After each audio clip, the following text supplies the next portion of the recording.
E T V Bharat Urdu میں آپ کا خیر مقدم ہے۔ نیوز ٹائم کی اہم خبریں۔ لوک سبھا انتخابات کو لے کر سماجوادی پارٹی اور کانگریس کے درمیان یو پی میں سیٹوں کی تقسیم پر اتفاق ہو گیا ہے۔ کانگریس پارٹی اتر پردیش میں 17 لوک سبھا سیٹوں پر چناؤ لڑے گی۔ مرکزی وزیر زراعت ارجن منڈا نے کہا ہے کہ حکومت کسانوں کے ساتھ ہر مسئلے پر بات چیت کے لیے تیار ہے۔ کسان تنظیموں کے ساتھ چوتھے دور کی بات چیت ناکام ہونے کے بعد ایک بار پھر کسان لیڈروں کو بات چیت کے لیے مدعو کرتا ہوں۔ ہمارے لیے امن برقرار رکھنا ضروری ہے۔ عدالت میں حاضر نہ ہونے پر ایم آئی ایم کے صدر اسدالدین اویسی کے خلاف اتر پردیش کے سدھارتھ نگر میں M P M L A court کے چیف جسٹس نے غیر ضمانتی وارنٹ جاری کیا ہے۔ عدالت نے اویسی کو 5 مارچ کو حاضر ہونے کو کہا ہے۔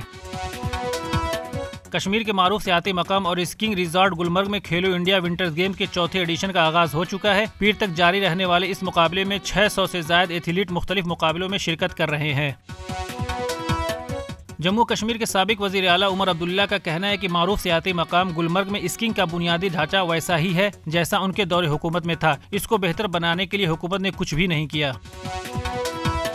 جنوبی کشمیر کے ترال علاقے میں ایک بینک مینیجر نے مبینہ طور پر جعلی دستخط کر کے بینک کے ایک صارف کی 33 لاکھ رقم نکال کر فرار ہو گیا ہے۔ ابتدائی معلومات کے مطابق بینک مینیجر کا تعلق بہار سے بتایا جا رہا ہے۔ اقوام متحدہ کی سلامتی کونسل میں عرب گروپ کی جانب سے غزہ میں انسانی بنیادوں پر فوری جنگ بندی کا مطالبہ کرنے والے قرارداد کو اسرائیل کے سب سے بڑے اتحادی امریکہ نے ایک بار پھر ویٹو کر دیا ہے۔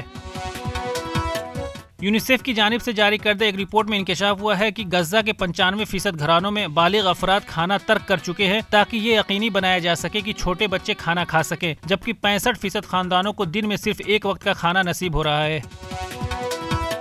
پاکستان پیپلز پارٹی اور پاکستان مسلم لیگ نواز کے درمیان مخلوق حکومت بنانے کے لیے معاہدہ طے پا گیا ہے۔ پاکستان مسلم لیگ نواز کے صدر شہباز شریف وزارت عظمیٰ، جبکہ پاکستان پیپلز پارٹی کے چیئرمین آصف علی زرداری صدر کا عہدہ سنبھالیں گے۔ ریڈیو پر آواز کی دنیا کے جادوگر مانے جانے والے امین سیانی کا منگل کی رات طویل علالت کے بعد ممبئی میں انتقال ہو گیا۔ ان کی عمر 91 برس تھی۔ دادا صاحب پھالکے ایوارڈ 2024 کا اعلان کر دیا گیا ہے۔ فلم جوان کے لیے شاہ رخ خان کو بہترین اداکار، جبکہ ساؤتھ کی اداکارہ نین تارا کو بہترین اداکارہ کا ایوارڈ دیا گیا۔ خبروں کی تازہ اپڈیٹس کے لیے لاگ ان کریں www.etvbharat.com۔